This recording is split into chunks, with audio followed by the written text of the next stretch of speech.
नमस्कार, मैं हूं तान्या दवे। शुरुआत इस वक्त की बड़ी खबर के साथ करते हैं। गीतांजलि मर्डर केस से जुड़ी ये खबर है जिसमें सीजेएम रवनीत गर्ग के माता पिता से इस वक्त पूछताछ की जा रही है, यानी कि गीतांजलि के पति सीजेएम रवनीत गर्ग, जिनके माता पिता से इस वक्त एसआईटी पूछताछ कर रही है। इस मामले में अभी भी काफी उलझा हुआ ये मामला सामने आ रहा है क्योंकि कुछ ठोस हाथ नहीं लगा है इस पूरे मामले में। गुड़गांव पुलिस की एसआईटी इस वक्त रवनीत गर्ग के माता पिता से पूछताछ कर रही है।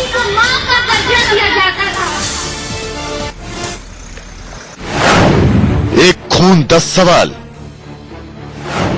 गीतांजलि का हत्यारा कौन? इस सवाल ने पूरे देश को परेशान कर रखा है। बुधवार को गीतांजलि की लाश मिलने के 6 दिन बाद कुछ नए खुलासे हुए। पहला खुलासा, गीतांजलि को एक नहीं 6 गोलियां मारी गई थी। इनमें से 3 गोलियां उसके सिर, सीने और जांघ पर लगी और आर पार निकल गईं। दूसरा खुलासा, फॉरेंसिक रिपोर्ट के मुताबिक रवनीत गर्ग के मकान को हत्या के दिन धोया गया था, यानी सुराग मिटाने की कोशिश हुई। जो मुझे देखने पर वहां पर पता लगा है कि पुलिस ने तो अपना काम बखूबी बिल्कुल ठीक किया है इन्वेस्टिगेशन के हिसाब से, लेकिन वहां पर उनसे पहले से ही पूरे घर की सफाई प्रॉपर कर दी गई थी, जिसकी वजह से कोई वहां पर मेजर सुराग नहीं मिल पाया है। तीसरा खुलासा, रवनीत की चचेरी बहन हीना ने 2 बड़े झूठ बोले। करीब 15 दिन पहले रवनीत के घर में रह रही उसकी बहन हीना का झूठ पोस्टमार्टम रिपोर्ट और गीतांजलि की मां के बयान से पकड़ा गया। पुलिस सूत्रों के मुताबिक हीना ने वारदात वाले दिन अपने बयान में कहा था कि घर का माहौल ठीक था। उसने दोपहर में भाभी यानी गीतांजलि के साथ खाना खाया था, जबकि पोस्टमार्टम रिपोर्ट में खुलासा हुआ कि गीतांजलि ने सुबह से कुछ नहीं खाया था। हीना का अगला झूठ तब पकड़ा गया जब रवनीत गर्ग की मां रचना गर्ग ने पुलिस से कहा कि शाम 7 बजे उन्होंने हीना को फोन किया तो उसने कहा कि गीतांजलि कुछ देर पहले बाजार निकली है, जबकि पोस्टमार्टम रिपोर्ट के मुताबिक गीतांजलि की मौत शाम 6 बजे तक हो चुकी होगी। शक की सुई अब हीना की तरफ घूम गई है। इस बीच पुलिस को सिविल लाइन से गीतांजलि को मारी गई एक गोली का बुलेट मिल गया है। मौके से अब तक न कोई बुलेट मिला था, न गोली का कोई खाली केस ही मिल सका था। इस बीच रविवार शाम गीतांजलि के घर वालों ने गुड़गांव में एक सप्लीमेंट्री एफआईआर दर्ज कराई, जिसमें रवनीत पर दहेज लेने और दहेज के लिए सताने की शिकायत की गई।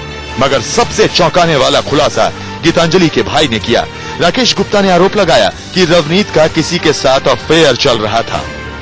इस चीज के मामले में भी कि शायद हो सकता है कि उनका किसी के साथ अफेयर हो, और शायद हो सकता है कि उसकी दूसरी शादी के बारे में प्लान कर रहे हो। कि उन्होंने जब हमारी बहन को बोला कि यदि हमें लड़का नहीं दे सकते तो हम तुम्हें घर से निकाल देंगे, वगैरह वगैरह कुछ बातें उनमें हुई। इन इल्जामों के बाद गीतांजलि के मौत की गुत्थी और उलझ गई है। 6 दिन बाद भी ये साफ नहीं हो पा रहा है कि गीतांजलि का हत्यारा कौन है और उसका मकसद क्या है। Deepak Sharma, Gurgaon, India news.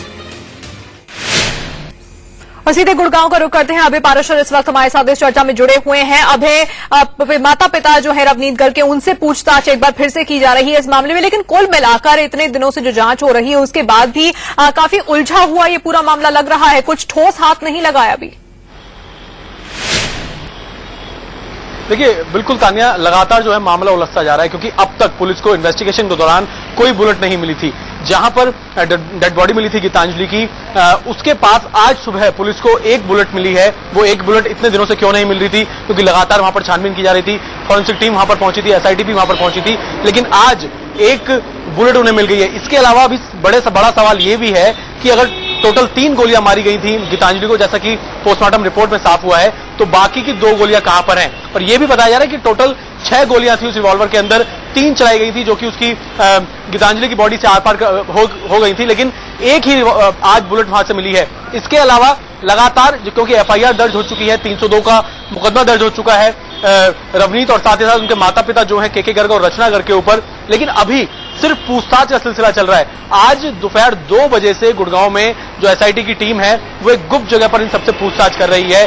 जो हिना है, जो कि इसकी कजन है रवनीत की, वो भी लगातार शक के घेरे में, क्योंकि कुछ झूठ ऐसा घर वालों का एलिगेशन है कि उसने भी कुछ झूठ लगातार बोले हैं। जैसा उसने पहला झूठ ये बोला था कि घर में किसी तरह की कोई प्रॉब्लम नहीं थी, जबकि गीतांजलि के जो माता पिता हैं उनका बोलना है कि जब जब हिना का घर पे आना होता था, जी। जब जब घर में काफी ज्यादा झगड़े होते थे, और ये भी पोस्टमार्टम में निकलकर सामने आया था कि जब हिना ने बताया कि 4 बजे करीब उन्होंने खाना खाया था अपनी भाभी के साथ, लेकिन पोस्टमार्टम रिपोर्ट में ये निकलकर आया कि गीतांजलि ने खाना खाया ही नहीं था।